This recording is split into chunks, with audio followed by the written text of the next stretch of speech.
This is the plugin editor, and this is what controls all of the GUI related stuff. So we have a header file and a CPP file, just like the plugin processor, and there's only a few methods in the editor. So we have the constructor. The constructor is setting the size of the plugin at the end of the constructor, and usually you'll do a lot of initialization in the constructor. We also have a destructor that, just like the plugin processor, will be called whenever the UI shuts down. So this is good to clean up memory, particularly if you're using if you're setting look and feel classes anywhere in your plugin. In the destructor, you're going to want to set them to null pointer in the destructor so that you don't have any memory leak. We have the paint method, which gives you access to JUCE's graphics class, and you can see by default there's a little bit of graphic stuff going on, which gives you a good insight into what you can do with the graphics class. You can fill colors, you can set fonts, you can draw text, you can draw shapes, you can fill shapes with color, you can draw lines and paths and all kind of cool stuff. Let's build it real quick. Cool, so we've got this juice stream thing. Okay, so let's do some stuff with that. Let's change this to like a different color. So inside of juice and colors, but there's all kinds of colors that you can choose from by default. There's one that I like using called white smoke. We can change the font size. Let's change it to something like 36. And then instead of justified to the center, let's do centered top. So let's just see what that looks like real quick. Cool. We can change the background color. You can see in this fill all, we've got all this extra stuff: get look and feel, find color, resizable window, background color ID, blah, blah, blah. All this is really doing is saying, fill the background with this background ID. So we can actually erase all of this and just use juice colors. So juice colors, and then let's do black. So there we go, black. It's a little hard to look at, but there's all kind of cool stuff that you can do with the colors. So while you're on a color, you also have access to other methods inside of that. So on the color, you can say dot brighter and darker, and you can just put in a value. Like for black, I usually put 0.1 and it makes it look nice. Yeah, that's a little more flat, modern looking. And then you can also you can change the alpha. So you can do with alpha. I don't know, it always has a hard time auto completing it, but it definitely works. With alpha, you have to specifically give it a float. You have to put F where it won't work. And there we go, we've turned the alpha down. And then if we use, instead of colors with an S, and we just use color, we can use RGBA values. So we could say from, and there's a couple different options. You can do HSL, so hue, saturation, lightness, hue, saturation, brightness. You can do RGB, you could do RGB with an alpha. You can do from string, which would be like if you go to HTML color picker and it'll give you like a hashtag and then the 6 letters or numbers. You can do float RGBA. So let's just do one of those real quick. So like, let's make it red. So we give the red value 1. We'll give the other value 0. So that is completely red. And we'll give it an alpha of 1. And it should give us this really ugly red color. Yep, that is atrocious to look at. And then this, like I said, this is the alpha. So we can turn that down. Yeah. Oh, that actually looks pretty good. I like that. Yeah, so I'm just gonna go back to that black. Cool. Now let me make the window wider, and I can do that in the constructor. Oh, and let me say also, the other method we have is resized. Okay, so basically resize gets called every time the plugin window changes size. So this is usually where you want to put like your logic for setting up a component size, because if you put it in resize, you can set it up in a way that every time the plugin window resizes, the component itself also resizes. The paint method also gets called, I think, every time resized gets called. I've used debug statements to see when they get called, and it seems like they both get called twice on startup for some reason. And then they get called every time the plugin window resizes. So yeah, basically we only have these 4 methods: the constructor, the destructor, paint, and resize. So it's pretty simple to work with. And in the constructor, this is where we're setting the plugin size. So I'm gonna make it bigger because I want to put a bunch of different components on there just to show you what they look like. So I'm gonna make this like, I don't know, 900 by, or actually let's make it like 1000 by 500, just so that we have a lot of space. Awesome. Now we have a big window. Okay, cool. So the first thing, to see what components we even have access to, like what JUCE offers, let's go to the class index. And I don't know if there's a better way to search, but I usually put in component, and then these are all of the components. So like, for example, some of the stuff that I use all the time: button, label, slider is somewhere in here, combo box, oh, concertina panel is cool, file browser component, list box, menu bar component, text editor, table header, stretchable layout, resize bar, splash screen, sliders right there, scroll bar, online unlock form. I mean, there's all kinds of stuff in here. So let's go to slider. Let's scroll down a little bit. We see all the public types. So we have different slider styles. We have linear horizontal, linear vertical, all of these, rotary, and then different text box positions. We have the color IDs for the slider. And then down here, we have all of the methods that the slider has, and also the constructor. So it looks like it has 3 constructors. It has a default constructor with no argument, one where you can put in the component name, and one where you can actually give it the slider style and the text box entry box position. Since it has a default constructor, we can actually just go in and we can go into the header and we can say, I'm going to put it under the processor thing right there. We can say JUCE slider, and then this one's going to be a fader. So let's call it fader.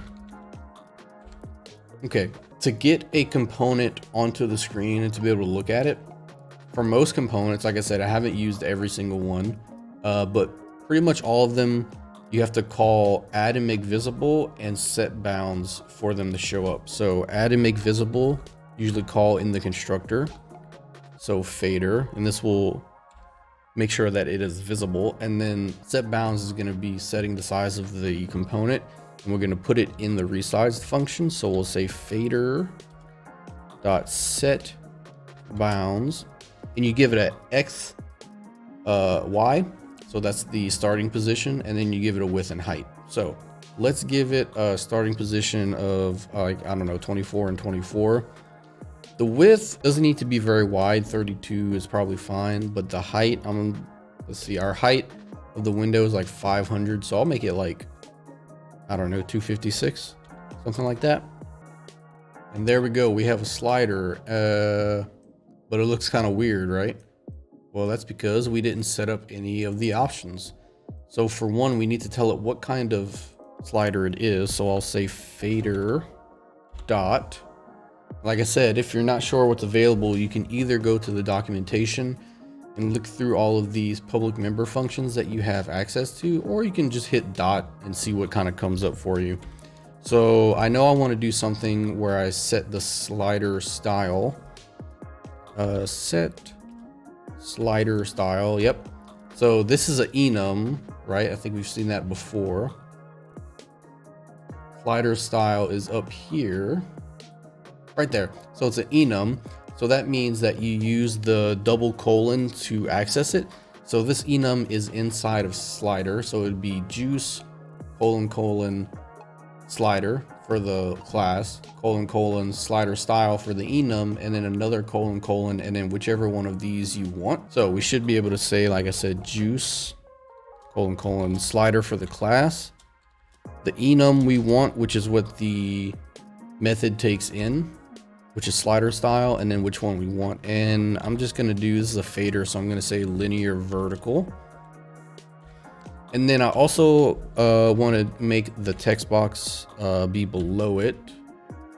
Set text box style. So this is going to be very similar. Text entry box position. If we go to documentation, text entry box position, we've got no text box left, right, above, or below. Pretty simple. So JUCE slider text box below. Is read only. I'm gonna say false. I like being able to type into the text box. Now the text entry box width, I think I've found that using a set 64 and 32, something like that. Yeah, there we go. There's a slider. You can see, yep, the fill color is this dark color. So you could see, let me make the text box wider. I think the slider itself needs to be wider. So let's make it, let's say 72 and make the text box also 72. Cool. Now you might be wondering why there's a million decimal places, and that's because we need to set the set range method. So by default it's going from 0 to 10, but it's also, you know, giving you a whole bunch of decimal places, which isn't cool. And you can see that when we're at 0, this background is the non-filled in color, and then when you pull it up, you've got a fill color which is dark, which doesn't look good against this black right here. So let's actually change that. Let's see, what order should we do this in? Let's do the set range so that we get rid of that. So if we go to documentation, we can see set range somewhere right here. It takes in a minimum, a maximum, and you can also give it an interval value if you want, meaning the space between each slider position. And you can see in C++, if you see an argument in a method where it says, you know, the argument name and then equals 0, that means that it's already set to that number and you don't need to pass it in. But if you do pass it in, you'll change it. So it's pretty useful. Fader.set range. Let's do -24 to 24. And then let's give it that interval value. I think I usually do like 0.1. And you'll be able to see that each little notch on the slider is going to give us 0.1. You can also see we don't have a million zeros anymore. So you can see the interval value working by 0.1. Very cool. And we can change the colors of everything. So let's change that fill color. So fader.set color. And by the way, most well, not most of these functions, but set color you can use on any component. It doesn't have to be slider. So the public member functions on the documentations, this is going to be the functions that are just in this class. Like in our case, it's slider. But if you scroll down, you can see public member functions inherited from component. So that means that since slider is a component, it also has these other functions that can be used on any component. So like set visible is visible. Set color, I think, is one of them. Get X, get Y, get width, get height. That's something I use all the time. And let's actually change the color. So set color, we need the color ID. We can change it to a dial. So instead of linear vertical, we could do rotary. And I usually do vertical drag. I don't like horizontal drag. You can do horizontal and vertical drag. Oh, but we're gonna have to change the size. The size is gonna look ridiculous, watch. Yeah, so look how the dial is like really small and the text box is all the way down here. That's because when you're using the rotary slider style, you need to make the width and height the same value for it to kind of look right. So that's better. So now the text box is closer to the actual dial. And you can see that the fill isn't working anymore because I think now we have to use rotary fill for the color ID. So that, oh, and let's do this also. Let's change the alpha with alpha 0.5F. Cool, check that out. It's a little more pleasing. Cool. Oh, and also let's implement there's a handy function for the slider where you can double click and have the slider go to a certain value. So let's do that. This isn't really a fader anymore, but we can change that. Fader set, it's called double click return value. So bool should double click be enabled. Yes, true. And then what value do we want to go to? Let's say 0. We can move the dial somewhere and we can double click and it goes back to 0, which is pretty cool. Okay. So this isn't really a fader anymore. So let's change the name here. And this is something I wish I knew about when I started also. You can just right click on the name, go to refactor, rename, and I'll just type in dial and it will change the name everywhere that it's referenced. So you can see now all the faders have been changed to dial, and I'll just hit enter and there we go. They're all called dial now. Yeah, so let's make the plugin size resizable now. So let's see. Yeah, set resizable. Okay. So I should be able to just say set resizable. Allow host to resize true. Use bottom right corner resizer, I guess. So if we do that, now we have this little corner triangle thing right here, and you can resize the plugin. You can see that the slider, the dial wasn't changing position. That's because the numbers are hard coded. So let's change that in a second. Let's do one more thing. I'd like to set the resize limits so that it stays a rectangle. So get constrainer and then the arrow, which is the dot operator, but on something that's a pointer, fixed aspect ratio. So this, since we're a rectangle, we can say 2.0 because the aspect ratio is 2, 500 to 1000. And that way, when we resize it, it should keep it as a rectangle as we're moving it. Yep, I'm not able to do anything else. Cool, so that's helpful. We can also set the limit so that the user can't make it way too small or way too big. Set resize limits. So I think best thing to do probably would just make it like half at the low side, and then double at the large size, or maybe even not double, but plus 1.5, which would be what, 750. Cool. So it shouldn't let us get, yeah, it won't let us get any smaller than that and any larger than that, and that's probably too large. But let's do something like this. Cool. Let's make the resizing actually affect the dial. So the way to do this would be to make some variables that are based off of the plugin size and then plug those variables into the set bounds instead of hard coding. So right now we're saying 24 and 24 for the X and Y position, but instead of that, we can make a left and right margin. So let's do left margin. If we want it to be 24 is equal to get width, which gives you the width of the entire window.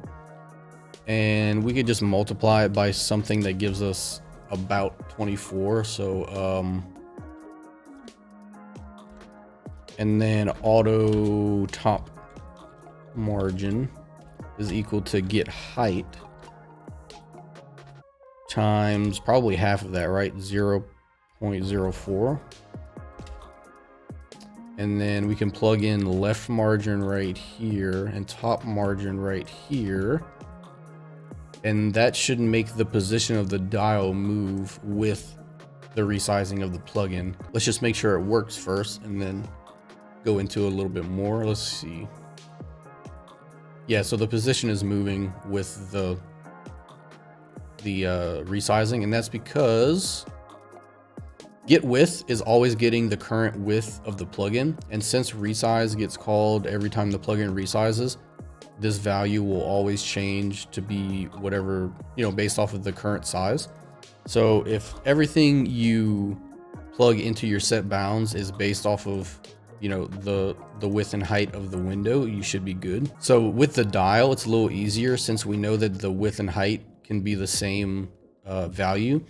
We can make one called dial size. So let's do get width. We know we want it to be around 200. So That should be fine, right? So now the dial size is based off of the width of the plugin, so the size should change. Yep, look at that.